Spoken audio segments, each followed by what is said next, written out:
Hi welcome back to triple H kitchen. నా పేరు chef Hari. ప్రతి ఒక్కరికి నమస్తే. ఈరోజు మనం కొత్తగా ఎగ్ కర్రీ ఎలా వండుకోవాలో తెలుసుకుందాం.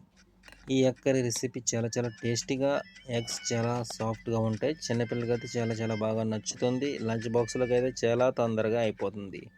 అన్నీ రెడీగా ఉంటే 5 మినిట్స్లో మీరు లంచ్ బాక్స్లో కర్రీ వేసేయచ్చు. ఇప్పటివరకు మన ఛానల్ సబ్స్క్రైబ్ చేసుకోకపోతే సబ్స్క్రైబ్ చేయండి. ముందుగా మనం రెసిపీలోకి వెళ్ళిపోదాం. ముందుగా మనం కర్రీకి సరిపడగా గిన్నె తీసుకుని ఆ గిన్నెలో 3 టేబుల్ స్పూన్ ఆయిల్ వేసుకోండి. 2 ఆనియన్స్ మీడియం సైజు ఉన్నవి ఇలా చిన్నగా కట్ చేసుకుని వేసుకుని 2 నుంచి 3 నిమిషాల వరకు మూత పెట్టుకుని మగ్గనిచ్చుకోండి. ఆ మగ్గిన తర్వాత మూత తీసుకుని కొంచెం కరివేపాకు వేసుకోండి.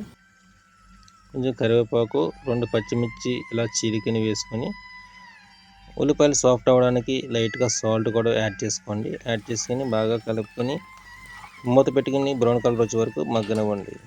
అలా మగ్గిన తర్వాత 1 టీ స్పూన్ అల్లం వెల్లుల్లి పేస్ట్ వేసుకుని పచ్చివాసన పోయే వరకు ఫ్రై చేసుకోండి.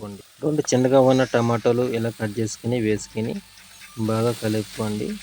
బాగా కలుపుకొని 1/2 టీ స్పూన్ పసుపు కూడా వేసుకుని బాగా మిక్స్ చేసుకుని మూత పెట్టుకుని 2 నిమిషాల నుంచి 3 నిమిషాల వరకు మగ్గించుకోండి. మగ్గిన తర్వాత మీ ఇంట్లో కనుక పొటాటో మ్యాష్ ఉంటే కనుక మ్యాష్ చేసుకునేది ఈ విధంగా ఉంటే కనుక శుభ్రంగా ఇలా మ్యాష్ చేసుకోండి. లేదంటే కనుక మన ఇంట్లో గట్టెలో ఉంటాయి కాబట్టి గట్టితో బాగా ఇలాగా నలుపుకోండి. ఎందుకంటే గ్రేవీ మసాలా టైప్లో వస్తుంది. చాలా టేస్టీగా కూడా ఉంటుందండి. మొత్తం పచ్చిమిర్చి అన్నీ కలుస్తాయి కాబట్టి ఇలా అయిపోయిన తర్వాత 1 టీ స్పూన్ కారం, 1 టీ స్పూన్ ధనియాల పొడి, 1/4 టీ స్పూన్ జీలకర్ర పొడి వేసుకుని బాగా మిక్స్ చేసుకోండి.